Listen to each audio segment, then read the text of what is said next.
Namaskar. Good morning, everyone. I welcome you all for the ongoing lecture series on overall importance of yoga in our life. आज हमारे इस lecture series की छठवीं कड़ी है और इसके साथ हमारे आज के जो गेस्ट स्पीकर हैं आज के हमारे जो गेस्ट स्पीकर हैं वो भी हमारे साथ जुड़ गए हैं और आज का ये सेशन जो है वो शुरू करने के पहले दो अपडेट्स मैं अपने सभी दर्शकों को देना चाहूंगा। आज से हमारे साथ भारत कॉलेज के लगभग 500 लोग मतलब 500 लोग जो स्टाफ है या फिर उनके स्टूडेंट्स है वो भी आज से हमारे साथ जुड़ रहे हैं और वी एट आरोग्य मंदिर really appreciate your participation and we are sure that you will definitely share this with many of your colleagues और आपके जो भी पहचान वाले हैं जान पहचान वाले हैं उनके साथ शेयर करके और हमारे जो स्ट्रेंथ है रही है बहुत ही अच्छी खुशखबरी है। साथ साथ आरोग्य मंदिर की टीम हर रोज आपके सामने एक नया टॉपिक और एक नया स्पीकर लेकर आ रही है जिसका लाभ आप सभी को इस एक्सटेंडेड लॉकडाउन में इस डिजिटल माध्यम से घर बैठे आप ले सकते हैं और हर रोज हमें कई दर्शक फोन करके अपना फीडबैक भी बता रहे हैं और जो कि हमारे लिए बहुत ही एक उत्साहवर्धक है। जो दर्शक आज पहली बार हमारे साथ में हैं उनकी जानकारी के लिए मैं बताना चाहूंगा कि इन पिछले 5 दिनों में हमने 5 सेशंस किए हैं और उसमें yoga for heart, immune system, stress and pranayama, yoga for diabetes, yoga for ENT and eyes और कल का जो सेशन था वो भी एक बहुत ही इंपॉर्टेंट सेशन था, पीसीओडी एंड योगा। ऐसे पिछले 5 दिनों में हमने 5 सेशन किए हैं और सही मायनों में कहा जाए तो हर साल हम जो फिजिकल प्रोग्राम करते हैं उसमें जितने लोग जुड़ते हैं उससे भी कई ज्यादा लोग इस डिजिटल प्लेटफॉर्म के माध्यम से हमारे साथ जुड़ रहे हैं। लगभग हर दिन एक 10,000 से ज्यादा लोग इस प्रोग्राम को देख रहे हैं और एक खुशखबरी और एक अपडेट आपको मैं देना चाहूंगा कि 18 तारीख से मतलब from 18th of June Raheja college and institute की जो पूरी टीम है वो भी हमारे साथ जुड़ रही है और उनके साथ मुंबई यूनिवर्सिटी के कई इंस्टीट्यूशंस भी हमारे साथ जुड़ रहे हैं जो कि उनका जो व्यूअरशिप होगा और उनके जो व्यूअर्स होंगे वो काफी सारे मतलब 5,000 या 6,000 के लगभग जाएंगे। तो that also very good everybody that हम धीरे हमारा जो व्यूअरशिप है ये बढ़ते जा रहा है। दोस्तों आरोग्य मंदिर एक जो इंस्टीट्यूट है जिस इंस्टीट्यूट की वजह से हम घर बैठे ये सब योगा का और नेचुरोपैथी का जो बेनिफिट है लाभ है और ये इंफॉर्मेशन और नॉलेज मिल रहा है वो की एक बहुत ही एग्रेसिव और लीडिंग इंस्टीट्यूट है और जो कि विजय कृष्णा ने साल 2015 में इस्टेब्लिश की है और इन 5 सालों में बदलापुर और सराउंडिंग एरियाज में योगा के लिए अलग अलग कोर्सेज कंडक्ट किए हैं और इसमें yoga for diabetes, yoga for weight loss, back pain, power yoga, corporate yoga for kids, pranayama, shuddhi kriya जैसे प्रोग्राम्स कंडक्ट करके अवेयरनेस क्रिएट की है। डॉक्टर विजय कुकरेजा इस इंस्टीट्यूट के फाउंडर हैं वो एक सर्टिफाइड जो इंटरनेशनल योगा टीचर भी है और साथ साथ वाईसीबी के सर्टिफाइड टीचर है फ्रॉम गवर्नमेंट ऑफ इंडिया और साथ साथ वेव एक्शन ट्रस्ट के हेड ऑफ द डिपार्टमेंट भी है। इस इवेंट के हमारे दूसरे जो पार्टनर ऑर्गेनाइजेशन है वो है उत्सव इंस्टीट्यूट। उत्सव institute is one of the leading yoga institute इन मुंबई जिसके फाउंडर है professor Devang Shah who started this organization way back in the year 2000. This institute Ghatkopar has also created the largest yoga which is Vyasa situated in Bangalore. हमारे इस lecture series को successful बनाने के लिए हमारे साथ काफी ऑर्गेनाइजेशंस हमारे जुड़े हैं। उनके नाम लिए बिना ये पूरा ही इवेंट कंप्लीट है। मैं शॉर्ट में उन सभी के नाम ले लेता हूँ। Little blossoms pre school and nursery, miles of smile pre school, 365 studio media company, Spanish language institute, housing world सेवा सहकारी संस्था, डॉन बॉस्को स्कूल और भारत कॉलेज जो कि बदलापुर के बहुत ही एक लीडिंग स्कूल्स हैं। इसके साथ साथ खामकर विद्यालय और Jeevandeep college, society plus housing institute consultant, blossom holidays, S construction, nature view tours and travels, Hridayas kitchen, dream viewer college of hotel management and tourism, Kridangan institute, Shetej construction, Bundela charitable trust, paw foundation, Saksham foundation, I love my daughter foundation, Suyog Mudran जो कि हमारे साथ पिछले कई सालों से जुड़े हुए हैं और इस पूरे प्रोग्राम का जो डिजिटल मीडिया का डीटीपी का काम करते हैं हमारे लिए। हमारे media partners Maharashtra 10 news, Badlapur के कॉर्पोरेटर श्री संभाजी शिंदे, प्रशांत माधुरी गरुड़, और हमारे जो मार्गदर्शक, प्रमुख मार्गदर्शक है जिनकी प्रेरणा से हम ये प्रोग्राम पिछले 5 साल से करते आ रहे हैं, वो हमारे मार्गदर्शक आमदार किशन कथोरे। और फ्रेंड्स, आज का जो टॉपिक है दैट इज हाइपरटेंशन, और आज के टॉपिक के हमारे जो स्पीकर हैं वो है professor Girish Nehte. Mr. Girish Nehte holds a master's degree in yoga and is also pursuing his research in yoga. He has published research works along with doctors and is a qualified assistant professor. Nehte sir is Ayush Ministry UCI certified level 2 yoga teacher. He is also a visiting faculty at MGM College for yoga in Vashi and Terna Medical College in Nerul, Navi Mumbai. Professor Girish Nehte has completed 2 levels studies in Sanskrit. His academic prowess includes a degree in electronic engineering, a diploma in cyber law, and a postgraduate diploma in teaching yoga. He has around 15 years of experience with him in the IT division and of multinational financial companies. I think it is very creditable that having such a background, he is into yoga and he has decided to further pursue and spread his knowledge of yoga, and especially in the field of hypertension to the world. Let's welcome Professor Girish Nehte. Sir, I request you to start your presentation.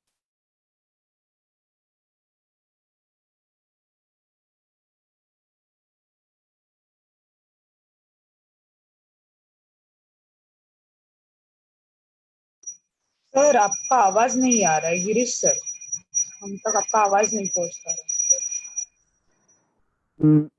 नमस्कार, मेरा नाम जैसे आपको Milind sir ने बताया गिरीश है। English, Hindi, Marathi, Sanskrit में सबको मिला के आज का प्रेजेंटेशन ट्राई करता हूँ, क्योंकि बहुत सारे टर्म्स हैं जो संस्कृत में हैं, बहुत सारी चीज़ें हैं जो इंग्लिश में उनके नाम आएंगे, तो एक मिक्स रहेगा लैंग्वेजेस का। आई होप किसी को इससे कुछ प्रॉब्लम नहीं है। लेक्चर शुरू करने से पहले एक डिस्क्लेमर देना चाहता हूँ।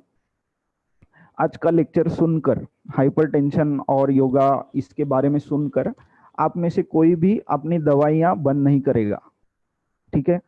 आप जो भी करना है डॉक्टर को पूछने के बाद करेंगे। योगा करना है आप उसको बकायदा सीखेंगे, फिर उसका रियाज करेंगे, प्रैक्टिस करेंगे, फिर उसको डॉक्टर से कंसल्ट करने के बाद अपनी दवाइयों पर कुछ भी करेंगे, ठीक है? मैंने ऐसा देखा है कि लोग योगा का लेक्चर सुनते हैं, कुछ अच्छा सुन के आते हैं, अपनी दवाइयाँ बंद कर देते हैं, है ना? आप वैसा कुछ भी नहीं करेंगे, ठीक है? आज का लेक्चर आपको नॉलेज देने के पर्पज से है। प्रैक्टिकली आप आरोग्य मंदिर के सुबह जो योगा के प्रैक्टिकल सेशंस होते हैं उसमें आप सारे आसन सीख सकते हैं, प्राणायाम सीख सकते हैं, या आप उत्सव इंस्टीट्यूट के भी जो लेक्चर होते हैं उसमें वो भी अटेंड कर सकते हैं। इसमें आपको जो आसन है वो कैसे करने हैं, उनका रियाज कैसे करना है, कितनी देर होल्ड करना है, क्या करना है, ये सब सिखाया जाएगा। आज का हमारा जो टॉपिक है इसमें हम ये देखेंगे कि ये सारी जो प्रैक्टिसेस हैं योगा की, ये हाइपरटेंशन पर कैसे काम करती हैं, इनका क्या असर होता है, ठीक है? शुरू करते हैं। सबसे पहले तो हम लोग जान लेंगे कि ये हाइपरटेंशन क्या है, ठीक है? हाइपरटेंशन एक स्थिति का नाम है, ठीक है? ये कोई बीमारी एज सच नहीं कहा जाता, मेडिकली भी इसको एज ए डिसीज माना नहीं गया है। It is a state. State का मतलब क्या है? जैसे हमारा ब्लड प्रेशर होता है, ठीक है? हमारे सबके बॉडी में एक certain amount of blood pressure है, तो ये कितना होना चाहिए? ये 110/70 mmHg होता है नॉर्मली, ठीक है? 120 कुछ लोगों का 70 से 80 डायस्टोलिक और सिस्टोलिक में 100 से लेकर 120 तक नॉर्मल होता है। ये नॉर्मल का मतलब क्या है कि इस ऐसा ब्लड प्रेशर होने पे आपको कोई तकलीफ नहीं होती, ठीक है? तकलीफ यानी अनइजीनेस नहीं होता, आप अपने सारे काम नॉर्मली कर सकते हैं। ये प्रेशर होना जरूरी है। क्यों जरूरी है? हम जो ह्यूमन बॉडी है ये बाइपेड है। बाइपेड का मतलब क्या है? दो पैरों पर काम करने वाली बॉडी है। बाकी सारे जानवर जो है वो चार पैर पर काम करते हैं, ठीक है। तो हमारी बॉडी क्योंकि दो पैर पर है, हमारा हार्ट पैर के हिसाब से काफी ऊपर है, ठीक है। तो ग्रेविटेशनल फोर्स इस पे काम करता होता है। तो ब्लड को पंप करने के लिए, सर से लेकर पांव तक ब्लड को पंप करने के लिए एक प्रेशर की जरूरत होती है। तो ये प्रेशर होना बहुत जरूरी है, तो हमारा शरीर में जो रक्ताभिसरण हो रहा है वो ठीक ठाक हो सके, ठीक है।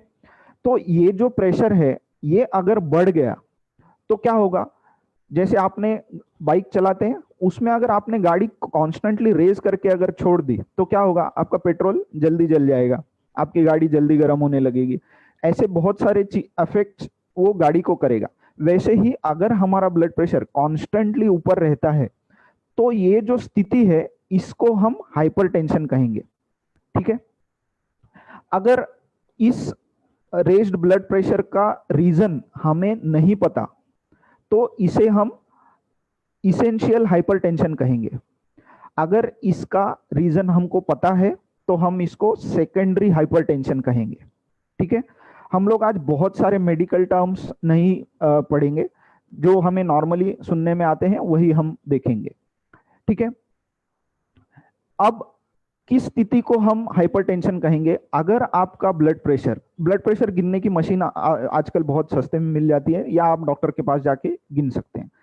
अगर आपका ब्लड प्रेशर 140/90 इस रेंज में कॉन्स्टेंटली रहता है, जैसे आप दिन में 2-3 बार चेक करेंगे, 140/90 कॉन्स्टेंटली यहीं पर रुका हुआ है, अगर ये स्थिति है तो आपको हाइपरटेंशन होने की संभावना है, ठीक है। कभी कभी ऐसा होता है कि कुछ दिन के लिए हम ऐसे फेज में होते हैं जहां हमारा काम, हमारा आना जाना इस तरीके से होता रहता है कि ये ब्लड प्रेशर ऊपर ही रहता है, पर बाद में ये वापस नीचे आ जाता है, ठीक है। तो इस स्थिति को भी हम हाइपरटेंशन नहीं कहेंगे। हम इसको कब कहेंगे? जब ये परसिस्टेंटली आपके साथ है, बहुत देर तक आपका ब्लड प्रेशर ऐसा ही रहता है। आप कुछ भी करें, खाएं पिए सोएं उठें, फिर भी आपका ब्लड प्रेशर ऐसा ही होगा, ठीक है। इस स्थिति को हम हाइपरटेंशन कहेंगे। अब ये किन कारणों से होता है? ठीक है, कुछ तो कारण होने चाहिए ना कि ये क्यों, ऐसा क्यों हो। तो मेडिकली इसके बहुत सारे कारण हैं, 15 या 16 तो मैंने खुद ने पढ़े हैं, पर वो ऐसे कारण हैं जो अंदरूनी हैं, जो हमें दिखेंगे नहीं। कोई हार्मोन है वो ठीक से सीक्रेट नहीं होगा, वो आपके ब्लड का जो कॉम्पोजिशन है वो चेंज कर देगा, आपका बीपी बढ़ जाएगा। आपके जो नसें हैं, ठीक है, हार्ट से जो नस निकलती है, वो नसें मान लीजिए उसका वॉल है, वो वॉल अगर थिक हो गया तो आपका ब्लड प्रेशर नीचे नहीं जा पाएगा या ऊपर नहीं जा पाएगा, तो आपका ब्लड प्रेशर धीरे धीरे बढ़ते रहेगा। आपकी किडनी है, आपकी किडनी ने मान लीजिए नमक को फिल्टर करना बंद कर दिया, तो ब्लड में नमक की मात्रा बढ़ जाएगी, ब्लड गाढ़ा गाढ़ा होने लगेगा, आपका बॉडी को पंप करने के लिए ज्यादा प्रेशर लगाना पड़ेगा। ऐसे बहुत सारे रीजन हैं जिनके कारण मेडिकली यानी अंदरूनी तौर पे ब्लड प्रेशर बढ़ सकता है, आपको हाइपरटेंशन हो सकता है, ठीक है। जो नॉर्मल रीजन है, जो आपको और हमको दिखते हैं या समझ में आते हैं, वो क्या है? सबसे पहले आता है स्ट्रेस, ठीक है, दबाव, मानसिक दबाव। ये मानसिक दबाव हमें बहुत ज्यादा हाइपरटेंशन या ब्लड प्रेशर बढ़ाने का काम करता है। मैं अगर यहाँ कोई भी एक वाक्य बोल दूं किसी के बारे में या कोई चीज के बारे में, आप सबका खून खोल जाता है। ये खून खोलना क्या होता है? आपका बीपी बढ़ना। ये जो हम बोलते हैं ना, ये खून खोल गया इनका, या आपने मूवी में भी सुना होगा, ये सुनकर मेरा खून खोल गया, ये क्या होता है? आपका बीपी बढ़ जाता है। ये बीपी क्यों बढ़ता है?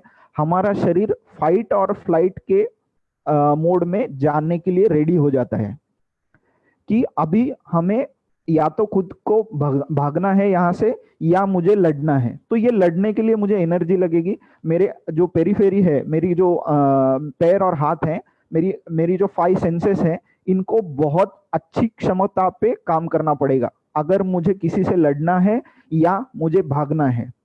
इसके लिए मेरा जो शरीर है ये क्या करेगा?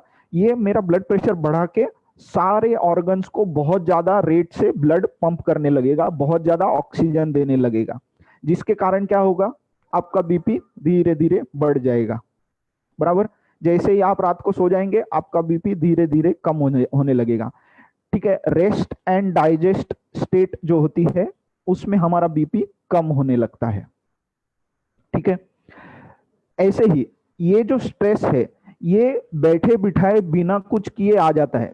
आपने किसी का भाषण सुन लिया, आपका स्ट्रेस बढ़ गया, बिना काम, कुछ उसका रीजन नहीं है। ठीक है, आपने कुछ सुना, किसी ने, आपने कुछ पढ़ लिया, अरे ये दुनिया में क्या हो रहा है, आपका बीपी बढ़ गया। ठीक है, आपके पड़ोस में झगड़ा चल रहा है, सुनते सुनते आपका बीपी बढ़ गया। ठीक है, ये जो चीजें हैं ये क्यों होती हैं, स्ट्रेस के कारण। हम उस चीज का स्ट्रेस अपने दिमाग में ले लेते हैं, जिसके कारण बीपी बढ़ना शुरू हो जाता है। ये कांस्टेंट रहे तो आपको हाइपरटेंशन हो जाता है। ठीक है, इसके बाद फिजिकल एक्सरसाइजेस का अभाव।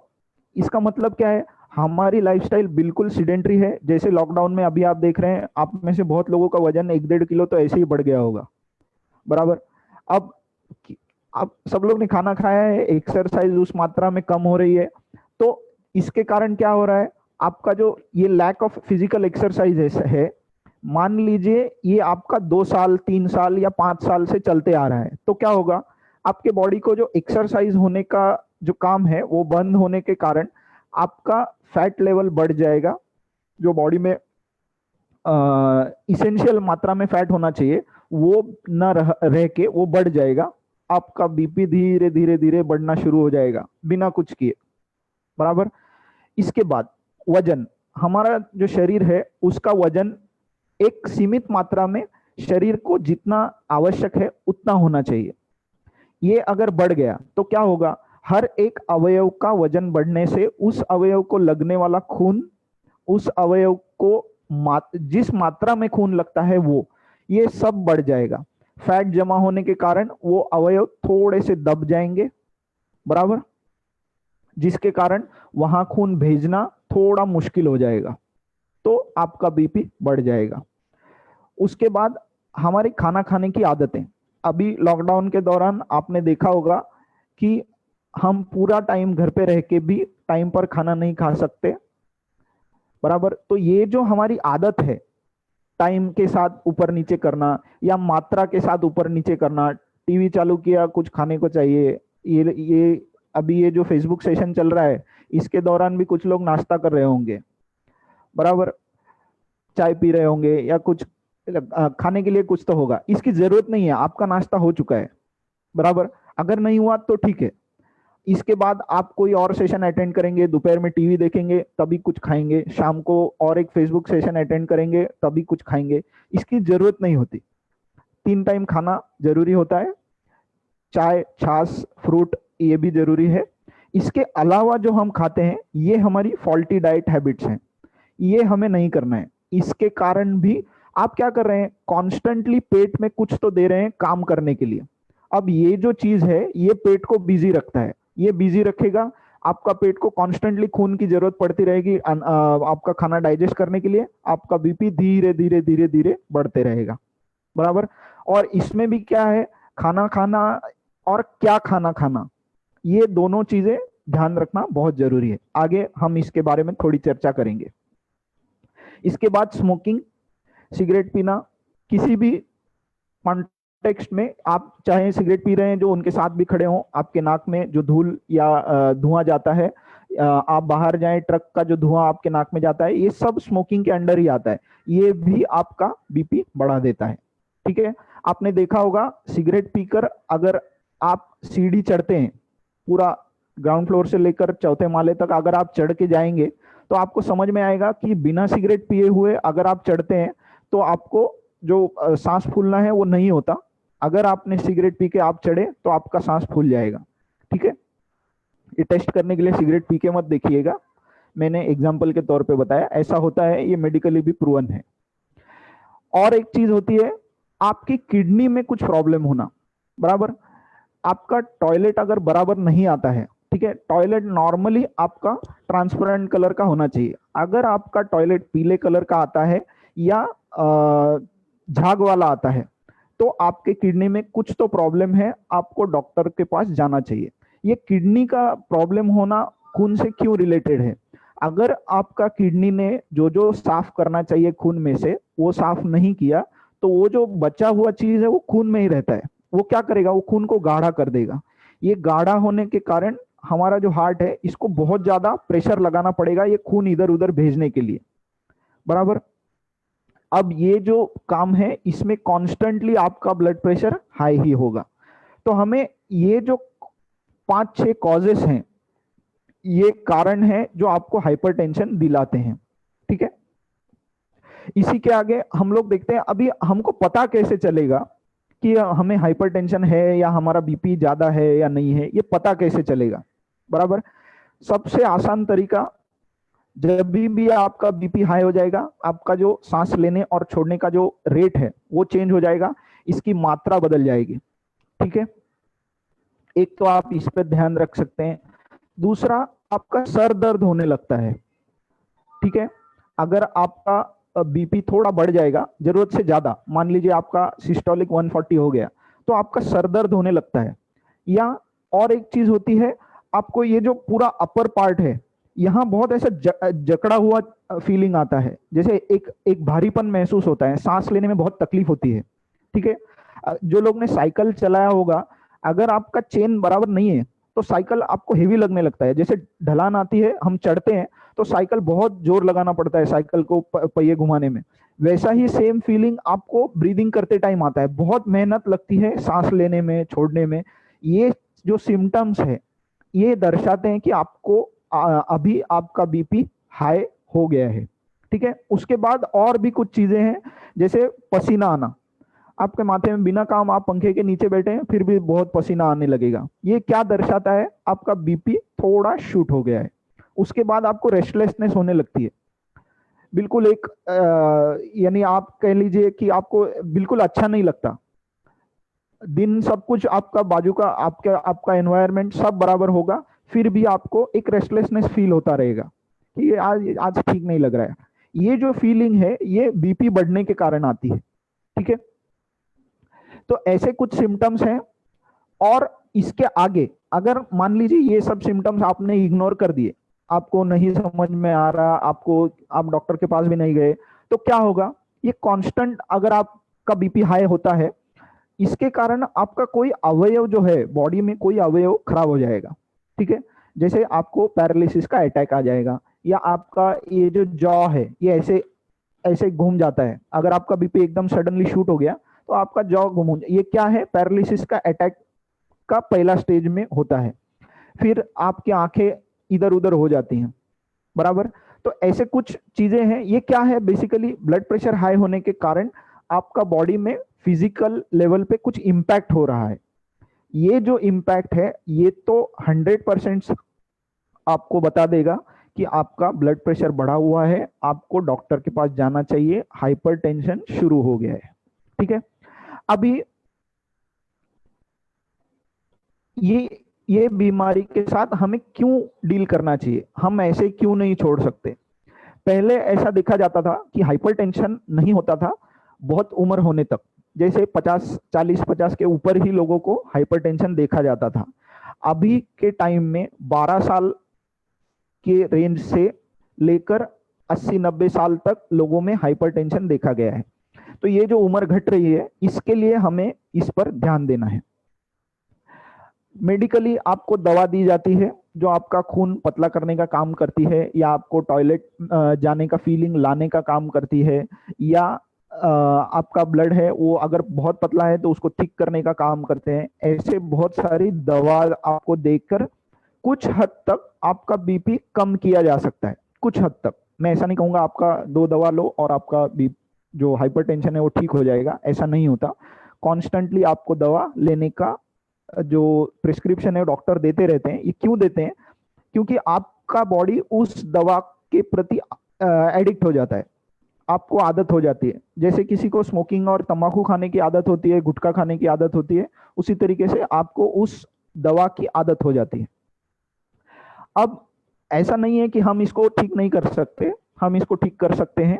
इसको अगर आपने बराबर टाइम दिया तो ये बीमारी ठीक हो सकती है, आपका बीपी नॉर्मल आ सकता है, आपकी दवाइयाँ बंद हो सकती हैं। पर इसके लिए आपको डॉक्टर से कंसल्ट करके ही ये सारी चीज करना है, ठीक है। आप डायरेक्ट खुद से नहीं करेंगे। इसका रीजन क्या है?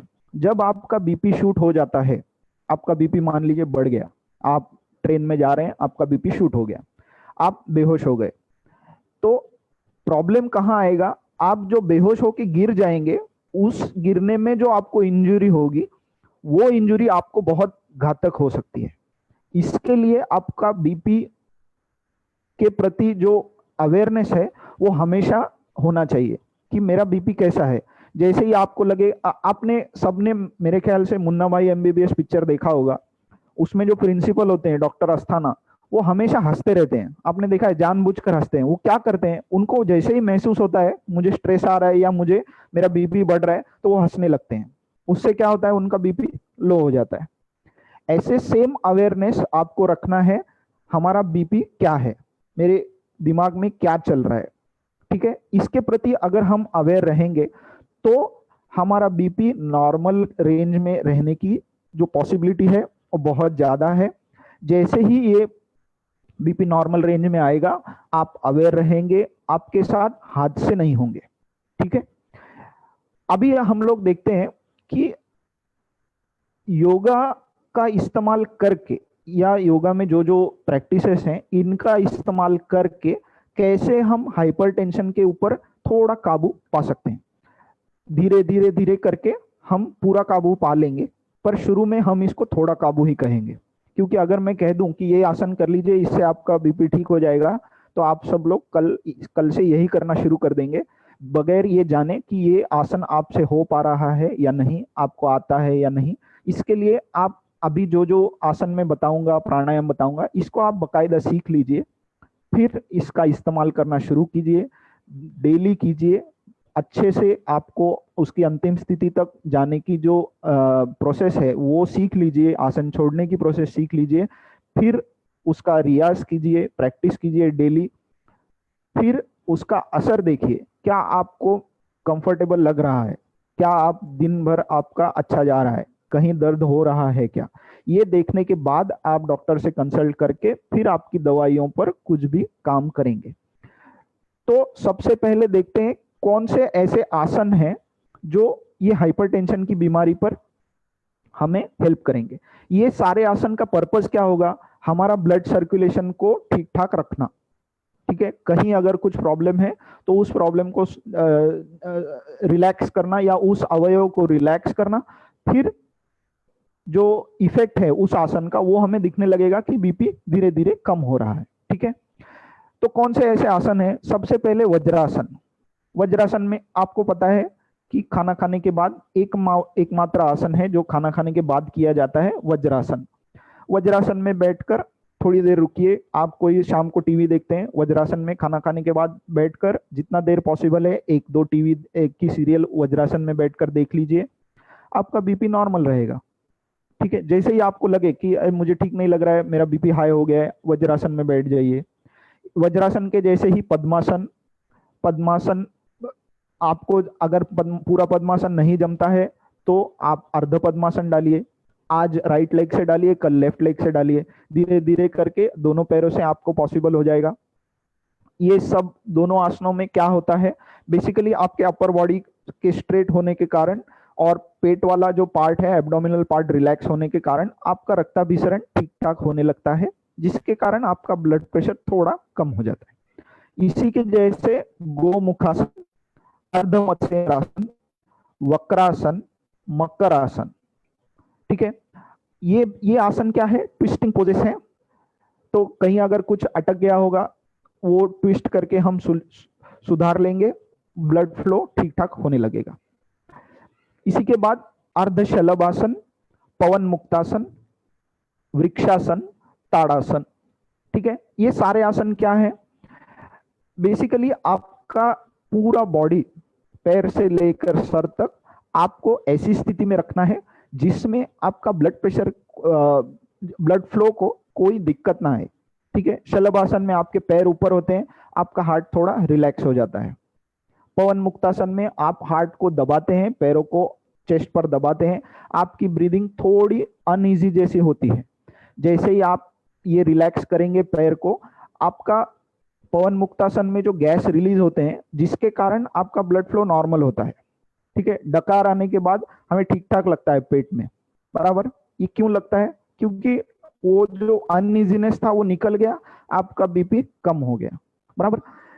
ताड़ासन, वृक्षासन, ये क्या करते हैं? बेसिकली ये आपके दिमाग का स्ट्रेस कम कर देते हैं, आपको आपका बॉडी बैलेंस करने में हेल्प, कंसंट्रेट करना पड़ता है, जिसके कारण आपके विचार कम हो जाते हैं और आपका बीपी भी कम होने लगता है। ठीक है, इसी तरीके से शवासन। नॉर्मली शवासन जो समझा जाता है लेट जाना और सो जाना, शवासन ये नहीं होता। अगर आप योगा के सेशंस अटेंड करेंगे तो आपको समझ में आएगा कि शवासन जागरूक अवस्था में शरीर को सोने देना, इसको शवासन कहते हैं। जैसे ही आप शवासन में जाते हैं, आपका बॉडी बहुत अच्छी तरीके से रिलैक्स हो जाता है फिजिकल लेवल पर और धीरे धीरे फिर मेंटल लेवल पर। जब ये दोनों लेवल पर बॉडी रिलैक्स हो जाएगा, जब आपका बीपी नॉर्मल होना शुरू हो जाएगा।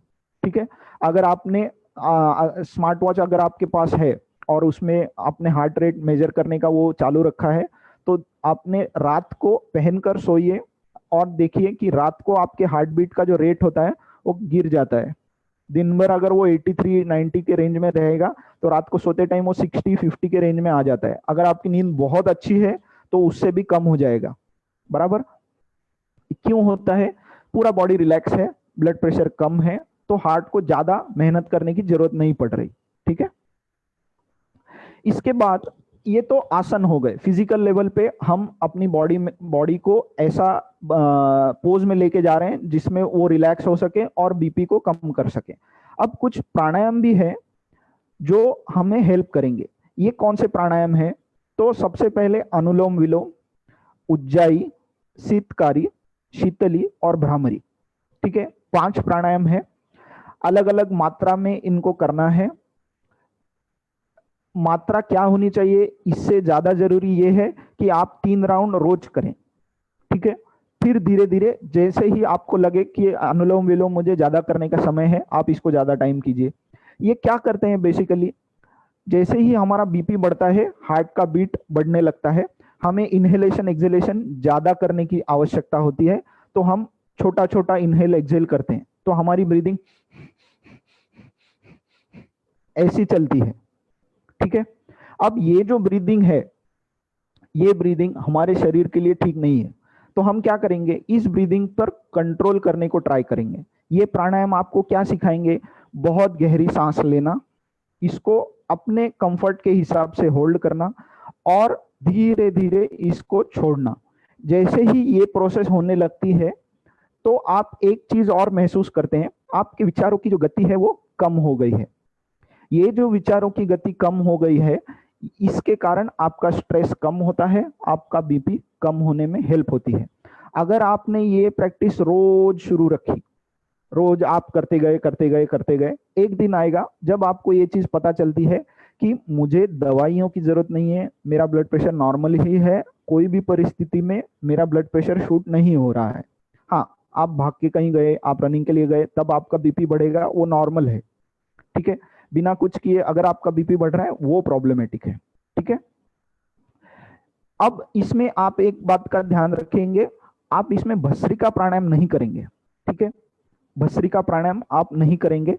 कपालभाति आप कर सकते हैं माइल्ड, जैसे बहुत जोर से स्ट्रोक देने से आपका बीपी बढ़ सकता है, तो आप एकदम माइल्ड स्ट्रोक देंगे, ये नेसल ट्रैक क्लीन रखने का काम करेगा, तो आपको बाकी प्राणायाम में इसकी मदद होगी। ठीक है, इसके बाद और एक चीज है ओमकार, प्रणव साधना। ओमकार करना भी बहुत जरूरी है। ओमकार में हमारा जो ध्यान है वो एकाग्र हो जाता है, इधर उधर हमारा ध्यान जो भटकता है वो ना होकर हम एकाग्र हो जाते हैं। इस एकाग्रता में क्या होगा, आपके विचारों की गति कम हो जाएगी, आपका स्ट्रेस लेवल कम हो जाएगा। इसके कारण आपको बीपी मैनेज करने में बहुत मदद होती है। ठीक है, इसके लिए हम ओमकार का जप करना या ध्यान करना क्यों बताते हैं, इसके लिए ये जो ओमकार है ये आप कहीं पे भी कीजिए, कोई भी साउंड लेवल पे कीजिए। जैसे एकदम आप मान लीजिए 4-5 लोगों के बीच में बैठे हैं, धीरे से भी ओमकार का जप कर सकते हैं। ये ओमकार का जप करना बिल्कुल आपके हाथ में है। आप कहीं पे भी जाइए, आप अपनी कार चला रहे हैं, ठीक है, ट्रैफिक में रुके हुए हैं, आप बैठे बैठे एक ओमकार कर सकते हैं। ट्रैफिक का सिग्नल 60 सेकंड का होता है, 30 सेकंड अगर आपका एक ओमकार चलता है तो आपके एक सिग्नल पे 2 ओमकार हो जाते हैं। आपके घर से अगर आपके ऑफिस तक 4 सिग्नल लगते हैं तो आपके 8 ओमकार हो गए, ठीक है। तो ये आप कहीं पे भी कीजिए, इसमें कोई आपको कोई रोकने वाला नहीं है, कोई कुछ बोलेगा नहीं, ठीक है। इसको डेली करना ये जरूरी है। धीरे धीरे आपको समझ में आएगा कि डेली ओमकार करने से मुझे बहुत अच्छा लगता है, बीपी कंट्रोल में रहने में मदद होती है। इसके बाद थोड़ा ध्यान करेंगे। अब ध्यान मेडिटेशन की बात नहीं कर रहा हूं, मैं कंसंट्रेशन की बात कर रहा हूं। हम कंसंट्रेशन करेंगे, त्राटक से कीजिए या एक बिंदु पर फोकस करना वो वाला कीजिए, या आंख बंद करके भ्रू मध्य पे या नासिकाग्र पे फोकस करना, ये कर सकते हैं। ये क्यों करना है? जैसे ही आप ध्यान करने बैठेंगे आपका शरीर पहले तो रिलैक्स होगा। आप पद्मासन में बैठेंगे, सुखासन में बैठेंगे, ये जो रिलैक्सेशन है इसी में आपका बीपी कम हो जाता है। फिर आपको, जैसे अगर आप गाइडेड मेडिटेशन करते हैं तो आपको ये चीज ध्यान में रखनी है कि अगले, मान लीजिए आपने 10 मिनट का मेडिटेशन यूट्यूब पे वीडियो लगा के या कोई क्लास में अटेंड करके आपने किया, आपको ये चीज पे ध्यान रखना है कि अगले 10 मिनट तक मुझे कुछ होने नहीं वाला है, मेरा दिमाग में दूसरा ख्याल आने की जरूरत नहीं है। जैसे ही आप ये चीज सोचते हैं वैसे ही आपका बीपी कम होने लगता है, क्योंकि स्ट्रेस लेवल कम हो जाती है, ठीक है। ये स्ट्रेस लेवल का कम होना आपको बाकी सब चीजें करने में बहुत हेल्प करता है, ठीक है। इसके कारण आपको जो मेडिटेशन है, आप एक बार दांत नहीं मांजेंगे तो चलेगा, पर आप ध्यान 10 मिनट के लिए रोज जरूर कीजिए, क्योंकि ये बहुत आपका हेल्थ को हेल्प करता है। एक आध चीज आपकी दिन में छूट जाए तो चलेगा, पर आप ध्यान को बिल्कुल रोज करेंगे, ठीक है। बकायदा इसको सीखिए, फिर कीजिए। कोई भी प्रकार का ध्यान आप कर सकते हैं, सिर्फ वो डायनामिक नहीं होना चाहिए, इसकी तरफ ध्यान रखिए। डायनामिक में आपका बीपी बढ़ सकता है, इसके लिए डायनामिक नहीं होना चाहिए। जैसे ही आपका हेल्थ बराबर हो जाएगा फिर आप डायनामिक मेडिटेशन भी कर सकते हैं। इसके बाद एक बहुत इंपॉर्टेंट चीज जो हमने पहले भी डिस्कस की थी, खाना बहुत एक आवश्यक है हमारा। खाना खाना कैसे इफेक्ट करता है? खाना आपका वजन बढ़ाता है। खाना आपके बॉडी में जो चीज जिस मात्रा में चाहिए उस मात्रा में देता भी है। अगर आपने ज्यादा सेवन किया तो ये मात्रा को बढ़ा देता है। मान लीजिए आपने बहुत सारा चिप्स खा लिया, पोटैटो चिप्स या जो केले के चिप्स आते हैं वो खा लिया आपने एक ही दिन में बहुत सारे। ये क्या करता है, इसके साथ आपके बॉडी में सॉल्ट गया, बराबर। ये सॉल्ट क्या करेगा, आपके खून में पानी होता है, वहां ये सॉल्ट धीरे धीरे आपके किडनीज में जाएगा। अगर आपकी किडनी सोडियम फिल्टर नहीं कर सकती तो आपके ब्लड में सोडियम की मात्रा बढ़ जाएगी, जिसके कारण आपका ब्लड कॉम्पोजिशन वाइज गाढ़ा होने लगेगा। गाढ़ा होने लगेगा, आपका बीपी ऊपर जाता है। यही कारण है लोग कहते हैं कि नमक कम खाना चाहिए जिनको बीपी की तकलीफ है, पर इसका मतलब ये नहीं कि आप नमक बंद कर दें। जो भी चीज आप बाहर से लाते हैं घर में, जिसमें भी प्रिजर्वेटिव्स उसके बॉक्स के पीछे लिखा होता है, उसमें सोडियम होता है, ठीक है। ये सोडियम आपको उतना ही घातक है जितना आप नमक खाते हैं। तो अगर आप घर पे कोई चीज पर नमक नहीं ले रहे हैं तो इसका भी ध्यान रखिए कि बाहर से कोई चीज लाके उसको ना खाएं, क्योंकि वो भी सोडियम उतनी ही मात्रा में आपके बॉडी में डालने वाला है। इसके बाद हम तली हुई चीज खाते हैं। आज एक बार हफ्ते में तला हुआ खाना खा लिया, कल भी खा लिया, परसों भी खा लिया, ऐसा करके 1 महीना, 2 महीना, 1 साल हो गया। अब ये क्या करेगा, आपका बॉडी में फैट लेवल बढ़ा देगा, आपका वजन बढ़ना शुरू हो जाएगा, वैसे ही आपका बीपी भी बढ़ना शुरू हो जाएगा, ठीक है। मेरे हिसाब से आपको सब कुछ खाना चाहिए। आप नमक भी खाएं, आप तली हुई चीजें भी खाएं, सब कुछ खाएं, इसकी मात्रा को सीमित रखें। 4 वड़ा खाने की 4 वड़े खाने की जरूरत नहीं है, 1 वड़ा खाइए, ठीक है। तली हुई चीज आज आपने खा ली तो कल मत खाइए, फिर एक दिन स्किप करके खाइए या हफ्ते में 2 ही दिन खाइए। नमक, मान लीजिए आज आपने चिप्स खा लिए तो अगले 5-6 दिन आप नमक को स्किप कीजिए या आप नमक का इस्तेमाल ही कम कर दीजिए। बाद में आपको लगेगा कि अरे ये सब खाने को कह रहे हैं, तो इसके साथ आप आसन का प्रैक्टिस भी करने वाले हैं। आपका जो चलना है, दिन का चलना है, उतना तो होने ही वाला है। नॉर्मल एक्सरसाइज जो आपका रूटीन है वो होने ही वाला है। उस हिसाब से खाना खाइए। पेट में भूख हमेशा रहेगी, आपको उसको हमेशा सेटिस्फाई नहीं करना है। आप पानी पी सकते हैं जब भी आपको लगे, बिना टाइम के अगर आपको भूख लग गई तो आप छाछ पी लीजिए, आप थोड़ा पानी पी लीजिए या आप गर्म पानी पी लीजिए। ऐसा करके छोटा सा फल खा लीजिए, कोई चीकू जैसा फल है वो खा लीजिए। ये क्या करेगा, टेम्पररीली आपको कम कैलोरीज में भूख को सेटिस्फाई कर देगा। ये आपको लॉन्ग टर्म में 1-2 दिन में, 1 हफ्ते में, 1 महीने में कुछ नहीं होगा। 1 साल के बाद आप देखेंगे आपका वजन उतना ही है, बराबर। ये वजन का उतना ही होना हमारे बीपी को कंट्रोल करने में बहुत मात्रा में हेल्प करता है, ठीक है। डाइट मेरे हिसाब से आप सब कुछ खाइए, सब कुछ पीजिए। जिस दिन आपको लगा कि मैंने आज, हम लोग शादी में चले गए, आज हम वहां बहुत सारा खाना खा लिया, एक्स्ट्रा भी खा लिया, सब कुछ खा लिया, दूसरे दिन आप थोड़ा एक्सरसाइज ज्यादा कीजिए, थोड़ा आसन का टाइम बढ़ा दीजिए, थोड़ा प्राणायाम का टाइम बढ़ा दीजिए। चलना जहां तक आप नॉर्मल चलते हैं उससे थोड़ा ज्यादा चलिए, या उसके 5-6 दिन बाद तक आप थोड़ा थोड़ा करके ज्यादा एक्सरसाइज कीजिए। ये बैलेंस जिस दिन आप बना लेंगे, मेरी बात मान लीजिए, आप सबके घर में जाकर सब कुछ खा सकते हैं बिना आपका वजन बढ़ाए। बस आपके दिमाग में हमेशा ये चीज के प्रति अलर्टनेस होना चाहिए कि मेरे खाने में क्या आ रहा है और मैं कितना खा रहा हूं। अगर आपने कोई चीज ज्यादा खा ली है तो उसको निगेट करने के लिए जो चीज करनी पड़ती है, उसके आगे वाले दिन उसको जरूर कीजिए। अगर आपने वो आगे वाला दिन स्किप कर दिया तो आपका वजन बढ़ेगा, ठीक है। इसका आप ध्यान रखिए। इसके बाद एक बहुत इंपॉर्टेंट चीज है, जैसे आहार विहार होता है वैसे ही एक मानसिक स्थिति होती है ब्लड प्रेशर को कंट्रोल करने वाली। ये क्यों ये स्ट्रेस पे इतना क्यों मैं बोल रहा हूं, या सारी दुनिया इतना क्यों पागल है इस स्ट्रेस के लिए। ये स्ट्रेस जो है ये पहले हमें दिखता नहीं है, ये जहां इंपैक्ट करता है वो भी समझ में नहीं आता, वो कैसे इंपैक्ट करता है वो भी समझ में नहीं आता। हमको हमेशा लगता रहता है मुझे कहाँ स्ट्रेस है, मैं तो नॉर्मल हूँ, मैं तो ठीक हूँ। ये हम पे काम करता है, ये हमें समझ में भी नहीं आता। मसलन ये बाजू वालों को भी समझ में नहीं आता। आपको जो लोग डेली देखते हैं, आपसे बात करते हैं, उनको भी किसी मात्रा में समझ में ना आ जाए, ऐसे तरीके से ये काम करता है।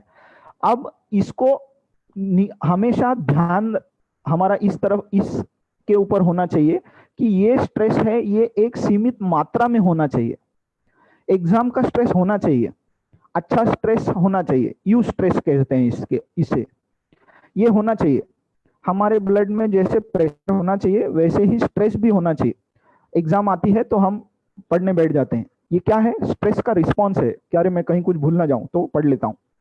ये जो चीजें हैं ये कुछ मात्रा में बहुत अच्छी होती हैं।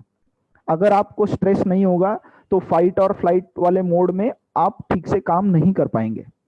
ये चीज को कंट्रोल में रखना ये हमारा काम है। अब ये जो मानसिक स्थिति की मैं बात कर रहा हूं ये क्या है, बेसिकली हम कोई भी इनपुट को, हमारे 5 सेंसेस है, इनसे हमें इनपुट मिलते हैं, बराबर।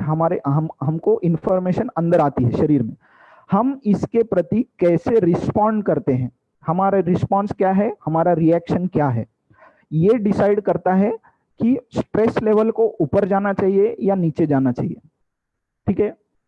एकदम सिंपल उदाहरण, कहीं दूर कोई आदमी मर गया, ठीक है, उसकी न्यूज आपने पढ़ ली कि ऐसा ऐसा आदमी इस तरीके से मर गया।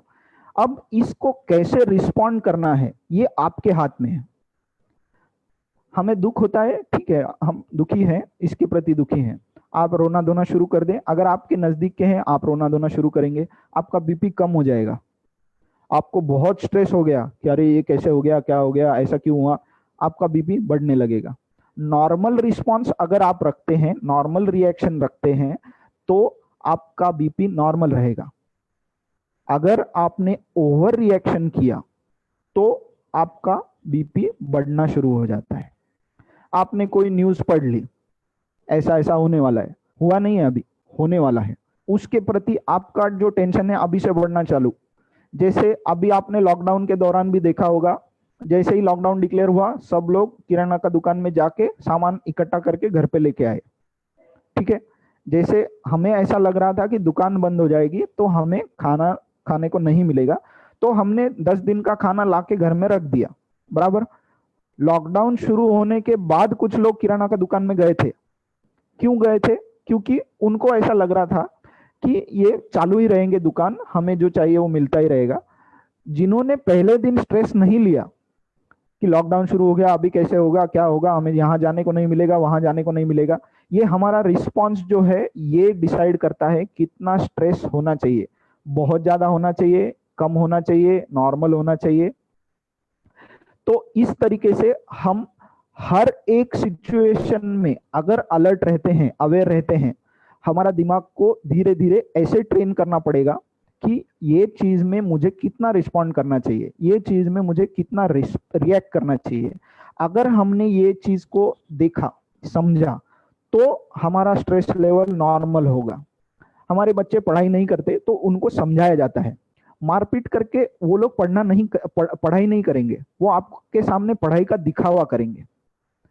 ठीक है, ये चीज को जैसे ही हम समझ जाते हैं, हमारा जो स्ट्रेस लेवल है, बच्चा पढ़ते वक्त नहीं दिखेगा तो हम उसको मारने या पीटने गुस्सा होते नहीं होते। हम क्या करते हैं, उसको जाके समझाते हैं कि भाई ऐसा मत करना, पढ़ाई करो। एक बार समझाओ, 2 बार समझाओ, 10 बार समझाओ, पर जब तक आपका स्ट्रेस लेवल नॉर्मल नहीं रहेगा तब तक आप उनको आपकी जो चीज है वो कम्युनिकेट नहीं कर पाओगे। इसके लिए आपको हर एक स्टेज में, आप कोई भी परिस्थिति लीजिए, आप ऑफिस में काम करते हैं, आपका कोई काम हो नहीं रहा तो आप बिना काम के परेशान हो जाते हैं, अरे ये हो नहीं रहा, आप इधर उधर चिल्लाने लगते हैं। ये जो रिस्पॉन्स है ये आपको कंट्रोल में रखना है। इसके लिए एक ऑथर है डेल कार्नेगी, उन्होंने एक बुक में मैंने पढ़ा था, उन्होंने एक तरीका बताया था कि जो नॉर्मली लोग स्ट्रेस से डील कैसे करते हैं।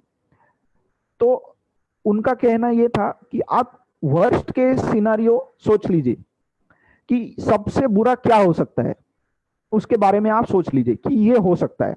अब वो हुआ तो नहीं है, तो आपको उस लेवल का रिएक्शन देने की जरूरत नहीं है, बराबर। अभी हम लोग सब लोग बैठे हैं, मान लीजिए ये सेशन में 50 लोग हैं अलग अलग जगहों पर। ये 50 लोग जिन जिन जगहों पर है, मान लीजिए सब इंडिया में है, इंडिया को कुछ नहीं हुआ, बाकी पूरे दुनिया में भूकंप आ गया। ठीक है, ऐसा हो सकता है, अभी भी ऐसा हो सकता है।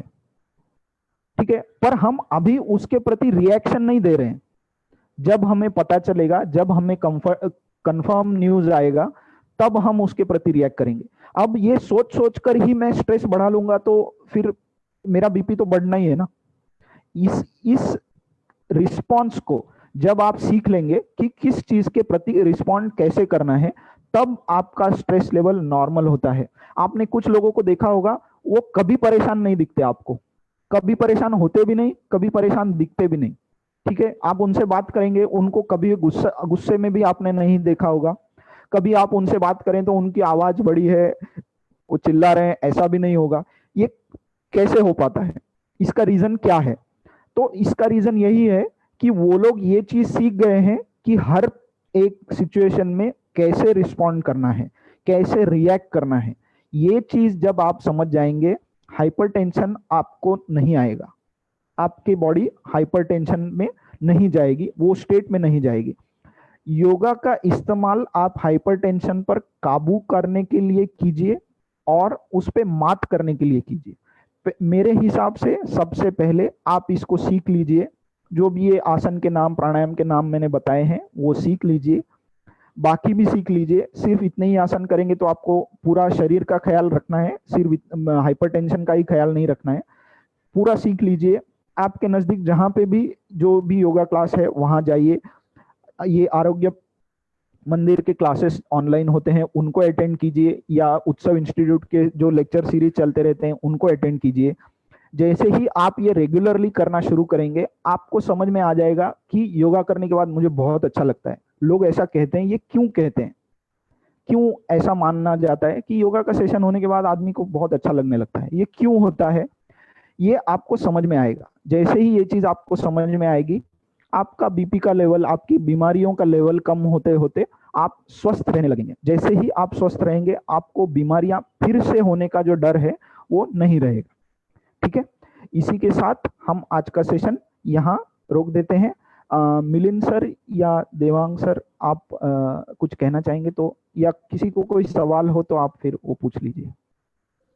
ओके, थैंक यू सर, आपने बहुत अच्छा बताया। अभी सबने सुना कि आप योगा से आप कैसे, मतलब आप सभी ने सुना कि उस पे मात आप किस प्रकार से कर सकते हैं, बराबर है। तो आप जरूर वो चीजें फॉलो कीजिए, और सर ने स्टार्टिंग में ही आपको बताया है तो आपको वो फॉलो करना है कि ऐसे नहीं अभी आपने सुना और जाके अपने मेडिसिन बंद किए, तो वैसे आपको करना नहीं है। पहले आपको प्रॉपर कंसल्टेशन लेना है, चीजें जो है योगा भी जो है वो आपको पहले प्रॉपर सीखना है। तो सर क्वेश्चन एक थोड़ा सा आ रहा है कि एक जन, मतलब उनका क्वेश्चन है कि डायनामिक मेडिटेशन आपने जो बताया उसके बारे में आप थोड़ा कुछ बता सकते हैं तो अच्छा है। डायनामिक मेडिटेशन नहीं करना है, ये मैंने बताया था। डायनामिक मेडिटेशन क्या होता है? मेडिटेशन का मतलब एकाग्र होना है। ये एकाग्र होने के लिए डायनामिक मेडिटेशन बेसिकली ओशो जी की इजाद है। उन्होंने ये प्रिस्क्राइब किया है कि डायनामिक मेडिटेशन करेंगे तो आपका मेडिटेशन का लेवल बहुत अच्छा हो जाता है। डायनामिक मेडिटेशन में बेसिकली शॉर्ट में बताता हूँ, पहले कुछ मिनट के लिए आपको डायनामिक चीजें करनी होती है, जिसमें ब्रीदिंग आपको फास्ट करना होता है। उसके बाद एक कैथारसिस का स्टेट आता है, उसमें आप कोई भी एक्टिविटी कीजिए जिसमें आपका बॉडी आप झटक झटक के पूरा उसको थका देंगे। थका देने के बाद आपको रेस्ट करना है। ये रेस्ट वाली स्टेट में आपको कैथारसिस का फीलिंग आएगा। जैसे ही आपका कैथारसिस होता है, आपको एक शांत अवस्था मिलती है। इस शांत अवस्था में आप ध्यान कर सकते हैं। तभी आपके विचारों की गति बहुत कम हो जाती है। ये नॉर्मली देखा गया है। ये ओशो, पूना का जो ओशो सेंटर है वहाँ पे ये पढ़ाया जाता है। बहुत से लोग इसको वैसे भी पढ़ाते हैं। ये करने के लिए भी आपका बॉडी प्रिपेयर होना पड़ता है, क्योंकि इसके लिए जितना आपको थकना पड़ता है वो थकान आप में लाने के लिए आप में स्टेमिना होना पड़ता है। तो आप इसको धीरे धीरे प्रैक्टिस कर सकते हैं। अगर आपको हाइपरटेंशन है तो आप इसका प्रैक्टिस नहीं करेंगे, क्योंकि ये बाय एक्टिविटी इटसेल्फ ये थोड़ा बीपी को बढ़ाने का काम करता है। ठीक है, ये नॉर्मल डायनामिक मेडिटेशन है। Okay, thank you so much sir. कोई लोग यहाँ पे पूछ रहे हैं सर का नंबर, तो हम जरूर आप तक सर का नंबर भी पहुंचाएंगे और सर को भी आप कांटेक्ट कर सकते हैं। हाँ, और किसी ने तो पूछा है कि ऑनलाइन योगा क्लासेस आप कर सकते हैं मेंस के लिए, ऐसे स्पेशली ऐसे कुछ नहीं है। आपको जो ज्वाइन करना है ऑनलाइन योगा क्लासेस आप जरूर ज्वाइन कीजिए। सुबह के भी सेशन अभी चालू है, इवनिंग में सेशन चालू है, वो प्रोटोकॉल लिया जा रहा है उसमें आयुष मिनिस्ट्री का। अब जरूर वो अभी रिसेंट में आप वो फॉलो कर सकते हैं।